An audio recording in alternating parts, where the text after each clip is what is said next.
I've been thinking recently about how luxury has been completely missold to us. I think we've been taught that luxury is rare, it's exclusive, and it's somewhere else. But I think we can decide that luxury is small and it's daily, and as I'll get to, it's somewhat inconvenient. And I worry that convenience is actually ruining our capacity for pleasure. So recently I read 3 different articles that kind of circled around the same ideas. And they kind of made me feel a bit uncomfortable, which I think is always a sign that you should pay attention. So the themes of all 3 articles would be luxury, convenience, and consumption, I suppose, if I were to sum them up. And just to be clear, this is not going to be a treatise on swearing off modern day life, but it is about noticing the trade-offs. So in a New York Times article, Joan Didion was asked why she uses her good silver every day. And her response was, well, every day is all there is. And then I was reading this Substack article by Sarris, and he quotes that interview, and then he writes, people think luxury is event-based or Louis Vuitton or Mercedes-based, when really it is fork-based. And I just love that so much. Because if luxury only exists in holidays or in handbags, we're basically outsourcing our pleasure instead of practicing it. And I think then we stop making the effort to try to fill our everyday lives with this beauty. Unless, of course, it's through buying new things all the time. So that would be sort of the first core idea, I suppose, from this triptych of articles. And then the second core idea, I think, would be about, I guess, consumption versus refinement. There was another Substack I read by Gabrielle Dubois, and she writes about how underconsumption is chic, I believe is the name of the article, which I'll link below. And she talks a lot about the dopamine hit or the habit of spending. And it made me think of this story this friend told me in disbelief of herself. She was getting married and she was kind of in the process of spending a lot of money on this wedding. And she said she was out shopping one day in Sydney and she saw this beautiful diamond tennis bracelet. And on absolute impulse, she bought it. She bought it for herself, not to wear at the wedding, just because she liked it. And she said she got home and realized she had just lost all control and all sort of gauge of her spending because she was in this habit of spending serious, dropping serious amounts of money on different things for the wedding. And I would also say it reminds me of this past weekend. I was very consciously trying not to start new expensive projects around the house. We set ourselves a budget to make some of the rooms functional more than anything. Make sure that there was enough furniture in there to make them functional, like having a guest bed. And then I noticed the temptation to just start buying more. Oh, but it'd be nice to have an armchair as well. It'd be nice to have this as well. Oh, we need bedside tables for the guest room. We need this, we need that. And that was just a habit. And the dopamine of going like, yes, great, we're getting it done. We're getting the house furnished. But we have almost reached the budget we set ourselves to get set up. And then that's it. Then we have to save for the other bits and pieces. It's not going to come out of our savings account. And so both of those stories make me think of how much consumption is a habit at the end of the day. And while Gabrielle Dubois talks about underconsumption and overconsumption, to me it's more a matter of excess and refinement, or excess versus refinement. And I say that because I think we overspend or we overconsume, often because we are not fully in touch with or aware of what we actually value, what's actually important to us. And so we get caught up in these spending cycles. But if we start to refine what we're buying and being intentional about it, again, it's not about just not buying anything ever again, but instead becoming much more refined about where we choose to spend our money. You stop buying out of novelty or variety, boredom, and you start to buy out of coherence. And I've made a note here about how much this sounds like something that Gwyneth Paltrow would say, but you start to consciously buy towards yourself. Yeah, something out of goop, sorry. And in this Substack, Gabrielle Dubois talks about the chicness of underconsumption. In a way, I think she's talking about, you know, having the one perfect lipstick or using your beautiful silver every day. And I think that wanting to acquire more things doesn't go away when you stop spending. I think you can break the habit of overspending or overshopping or overconsuming, but you will still want things. Maybe not as much, but you will still want things. But it does become more specific. What you are looking for becomes far more specific. And I think you are less susceptible then to shiny object syndrome and trends. You start to ask, does this really fit into my life or my wardrobe or whatever it might be? Is it really going to actually improve my life in the way that I've convinced myself that it will? How long can I go without it while I save? Is it worth waiting for? I think when you actually stop and save for something, either the desire for it goes away or it actually increases because you've been really intentional about that. This idea of refinement actually, I think, ties in well with what I was talking about last week, which was dealing with the deluge of inputs through subscriptions and newsletters and everything. We just don't need that much information. We cannot consume as much information as we let into our lives.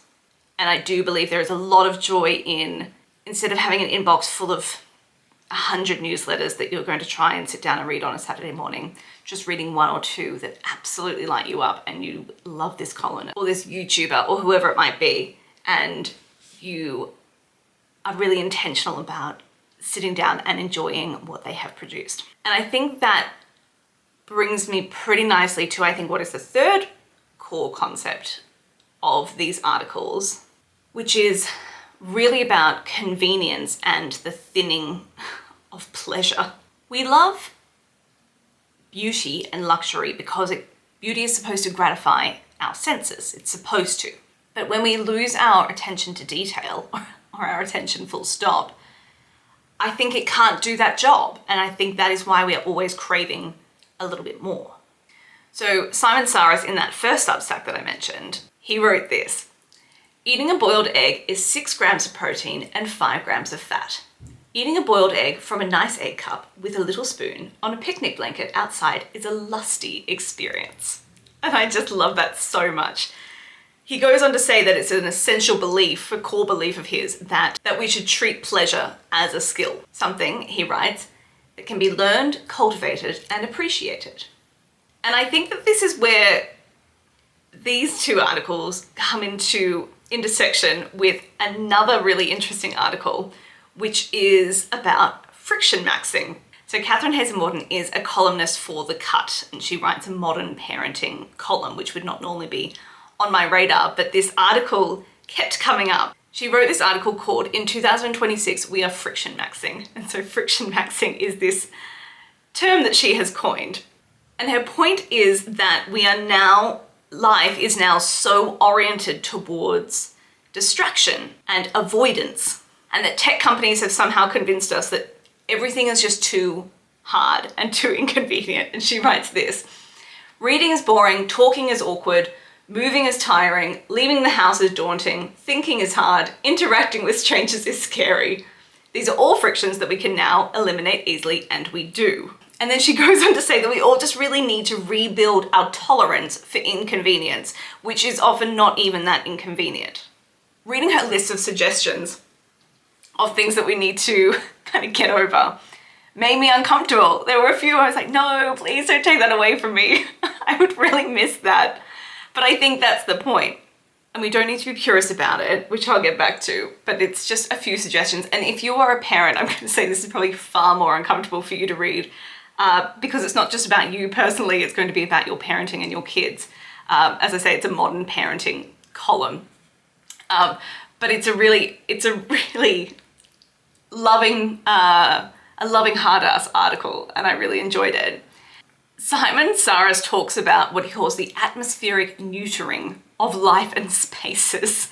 And like Catherine Hayes-Morton, he talks about how there are unintentional trade-offs where you can live in t-shirt and shorts all winter long. You can live in a house for years without ever opening the windows. And he writes that there is pleasure in comfort and there is pleasure in discomfort. And it made me think of, you know, on a sweltering hot day where you can hardly think, having, you know, this crisp ice cold drink is just such a pleasure. And you wouldn't have that pleasure if you didn't have the discomfort of how hot it is. Or the opposite, you know, when it's really, really cold and you have a hot cup of tea or a dram of whiskey and it just warms you up from the inside. You wouldn't be able to feel that if you weren't cold.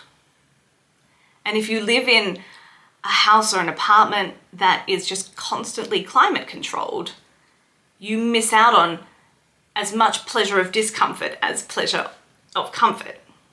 And his example was around the pleasure of abundance of a grocery store, but also pleasure of not having cherries all year round until they are in season and then absolutely gorging yourself on cherries. Or he writes, to live near an orchard or to grow your own is more visceral still.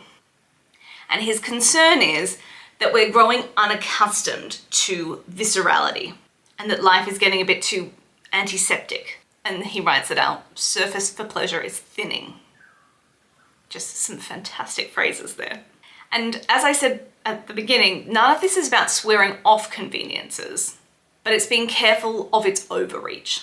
So this week I've been thinking about practicing friction on purpose and practicing refinement over excess and practicing finding pleasure in the little details. You know, small things like cooking and eating a meal without multitasking, without listening to a podcast or finishing off some emails or watching some YouTube, and trying to really continue to refine my subscriptions and inputs to just be the ones that I absolutely most look forward to reading. And not, as I said last week, not because I agree with those people in every single way, but because they make me think. All of these things are supposed to be small and reversible and low drama. It's not about optimization and productivity, it's about attunement. Do we want our days to be full of feeling the sun on our back or actually paying attention to how our coffee tastes? You know, I feel like I go through months without ever noticing the coffee that I make every morning. I don't want to move from sterile place to sterile place, from task to task, just so I can avoid any friction or inconvenience. Which makes me think that perhaps making everyday exquisite is the most luxurious thing available to us. Hello, welcome back to my kitchen. I feel like we're kind of finding different spaces to do different parts of the vlog each week, now that I have functional spaces. So I am having my coffee. It's been an early morning here. David had to take our little Frankie to the vet this morning for a little procedure. She'll be okay. And then off to Brisbane. So it's still actually quite cool here. It's one of those sort of weird days where I've got a cashmere jumper on and linen pants. But that is just the weird, wild, windy weather that we have in Toowoomba at the moment. And I've just finished filming this week's, I guess, editor's diary or whatever we're going to call that section, and talking about visceral pleasures. And it made me think of this, well, when I came and had my supplements this morning. Before I forget, David gave me these beautiful Dinosaur Design bowls a couple of years ago, and I would use them, but resin can be a little bit finicky, as you might know. So you can't really put anything in there that would stain it or melt it or anything like that. And there's two of them. And when I was unpacking, I found them again and went, they could be our supplement bowls. And so they sit out all the time. We use them every single day. And they just, oh, I just love the feel of basically anything by Dinosaur Designs. And so I use these bowls that I just love so much every single day. And I thought I would give you a sourdough update. So as I say, it's been quite cold recently, but you can see that is well and truly an active sourdough starter. It's probably not strong enough yet. I think I've probably got 2 or 3 more days before I would try and make bread with this. But you can see I've just been feeding it a little bit each day. So sort of getting rid of about half of it and then putting a tablespoon of flour in and a little bit of water to mix it up, and then just resealing it and doing the same thing the next day. It is so easy. So yes, that is coming along. No bread yet, but maybe I think by this weekend I might be able to make our first loaf. And if you've made sourdough before, or if you haven't made sourdough before, you should know that the first loaf is always kind of crap. It won't be like something that you buy at the markets or at your local baker. It is a process. You need to make a few loaves, partly because of the practice, but also the strength of the sourdough itself. It just takes time. So I will probably make some bread this weekend, but it won't be super Instagrammable, and that is okay. Look, you can see the green room down the end of the hallway. I can't wait to have something there, but there's no rush. There's no rush. We're not just filling the house with furniture. I've been commissioned to write actually quite a few articles for Concrete Playground in Brisbane, which is hilarious because I just left Brisbane, but that's okay. I get there a lot. And so I'm going to be writing sort of 40 new directory listings across bars, restaurants, pubs, and hotels. Just to kind of get their Brisbane content back up to date, as it's been, I think they've had a few staff changes and things that have meant that it can be really hard to get sort of on the ground knowledge. So that's really cool. So I will be in Brisbane quite a bit over the next month, I would say, to get those articles up and running. And there's not too many home updates. As I say, we've ordered most of the things that we had budgeted for to try and make every room functional, at least. There's a few bits and pieces that I would love that we will just chip away at. They're smaller pieces. I'd love some kind of desk and storage situation in the guest room for craft, and some new bedside tables for our room. And then there's quite a lot in the garden that we want to do. So I have been planning a lot in the backyard, especially, of what we might want to do out there, because we do largely want to redesign it. I'd say it doesn't really flow very well, and it doesn't seem to follow the actual movements of the sun. Like, I would say the veggie patches are in exactly the wrong part of the garden. So I just feel like where they are at the moment, you would just never have a really productive veggie patch. So just things like that. So yes, that will be a lot of work, and it will probably be quite a bit of money to bring in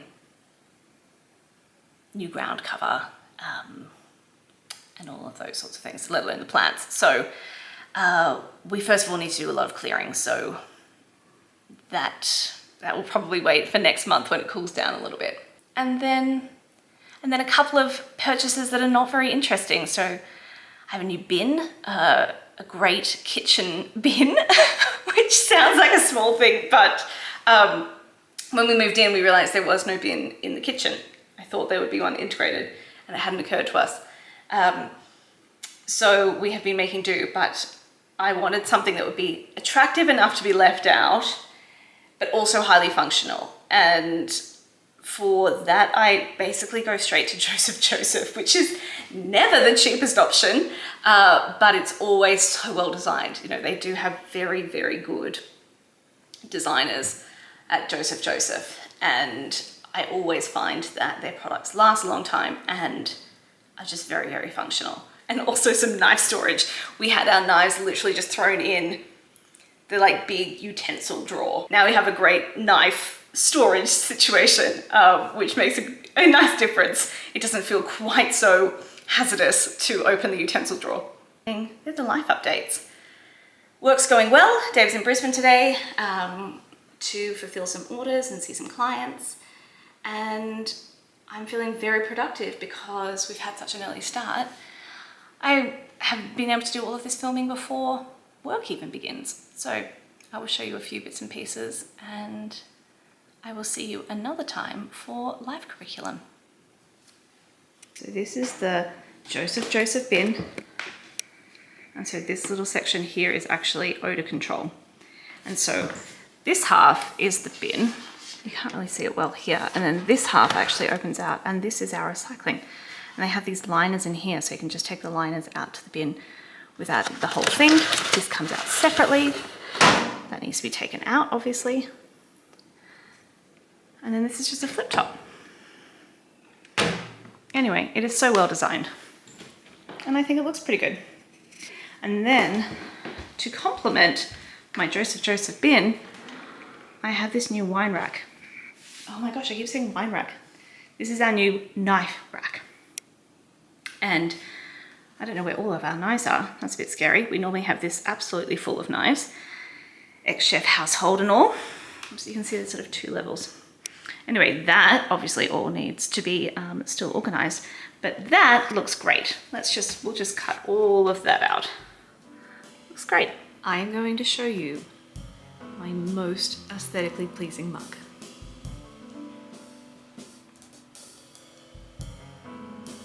This was gifted to me, I should say, which tells you everything. Okay, so let's talk live curriculum. This week for read, I'm going to recommend the articles that I mentioned earlier in this video. I think all three are really interesting, but if you were to read one, I would recommend the Viscerality article by Simon Sarris, because I think it is just really beautiful. He has wonderful turns of phrases, and I really just thought it was a beautifully written essay, or more like a collection of thoughts. Actually, it's quite short and it's very easy to read. I wouldn't call it an essay in retrospect. So that would be my read recommendation. Nice and simple, not an entire book this week. In terms of listen, I don't think I've done a listen recommendation for a while. I have obviously been targeted by something in YouTube's algorithm recently because I'm getting fed a lot of playlist videos, which sometimes are compilations of classical music and sometimes for, 3 hours of background jazz that makes you feel like you're in a coffee shop, all those sorts of things. And some of them honestly have been so great. I thought I would get bombarded with ads, at the end of every track, which would have been infuriating because I do not have the paid level of YouTube. Does anyone have the paid level of YouTube?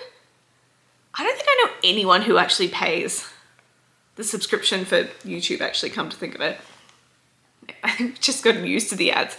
Anyway, I will link below a couple of ones that I have really enjoyed. Most of them are classical music, but I do listen to a lot of jazz, but I think maybe I have my jazz playlist that I already listened to, so I haven't used YouTube as much for that. But they are just really lovely background soundtracks, I suppose. And some of them are hours long.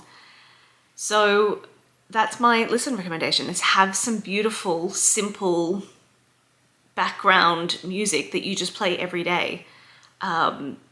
Maybe at certain times as well, like as soon as you get into the office, whether it's a home office or not. But once I start working, I play this music, or when I get up in the morning, I play this music, or when I'm resetting between work and home again, I play this music. And I just think that's a really lovely way to, I guess, literally soundtrack your day. I will link some specific ones below, but please let me know if you have any that you love and recommend. And then for do. So last night I went to a workshop at Bunnings.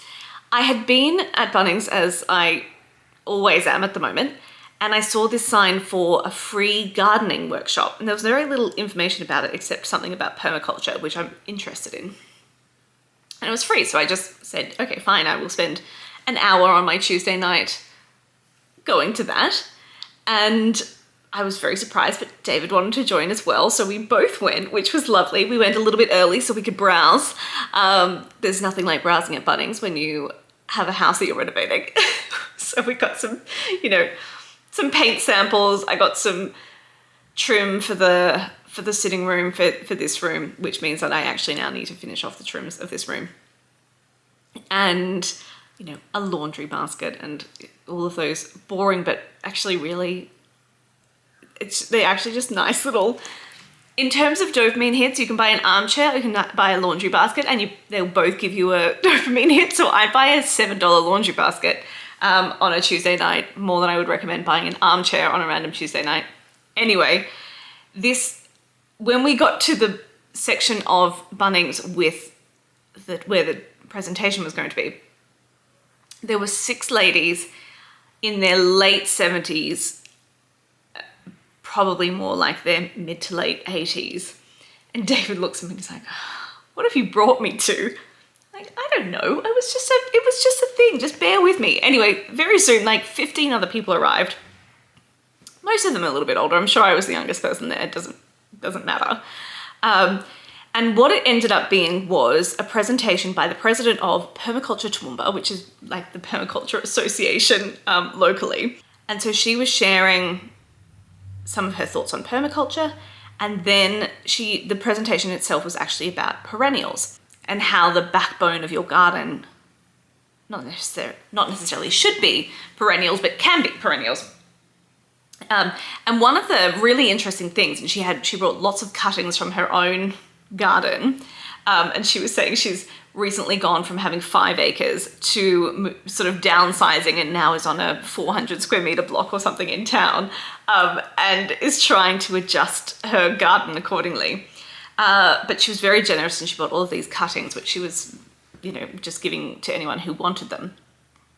But one of the things that I thought was really interesting in this workshop was a reminder and sort of more information about the fact that there's almost always a perennial version of the annuals for veggies. So basil is a good example of this. Basil is an annual, meaning it grows and dies every year. That's its natural life cycle. It doesn't last more than a year. And it's very seasonal. So if you've grown basil, you know as soon as it gets cold, it's out. It doesn't want anything to do with it anymore. And that means that you have nothing for a basil kind of flavor for the best part of, I mean, depending where you are, 7 to 9 months of the year. But there is a perennial called basil mint, which grows all year round, especially in the cooler seasons. It loves the cooler seasons, and it grows back every year. So you might need to chop it down to kind of let it refresh, but it will come back. You don't need to actually grow it from seed all over again. And she had a pot of it, which was available to buy at Bunnings, and it looked a bit like mint, but it smelt a lot like basil. And she said, you know, you could make this into a pesto in winter, which is really cool. And so some of the things that she was handing out is, so I've kept this aside before putting it up. You can see that that's an allium. So she called these, what did she call them? Multiplier onions. She said she was given some of these years ago, and now she's given away thousands because they're so prolific. So they grow in these little bunches. You harvest the bunch, you use that like you would a spring onion, and then you put one back into the ground and it will do it again. It will sort of multiply around itself again, and then you can do the same thing.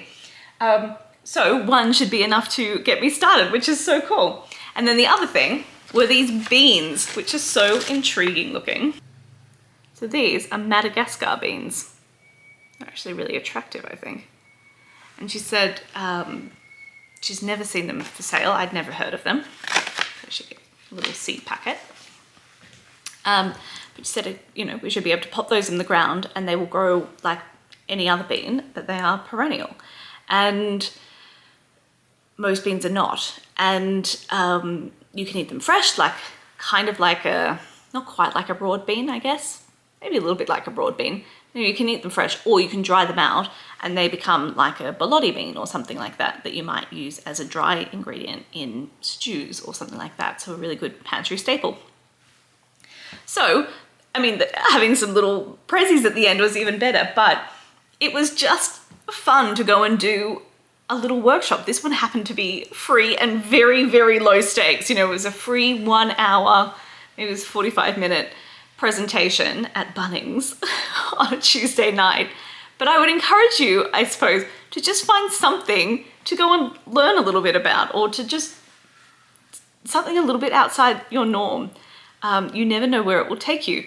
Like the Permaculture Association, I think I might join it. I just think that sounds so lovely. And I would never have learned about that if I didn't see this sign and just decide to go to this workshop. So yeah, that's my recommendation, to go and do something a little bit outside your comfort zone.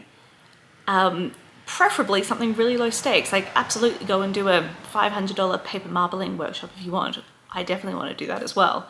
But find something low stakes in your community and just make it happen. It's annoying to fit things in on a weekday evening, but you can do it. I can do it. We can all do it. So that's the life curriculum this week. So I hope you have a beautiful weekend. Mine might be full of sourdough. It may not be. It will unfortunately be full of painting trims in the sitting room. But it will be nice to have that job done. And I will see you same time next week.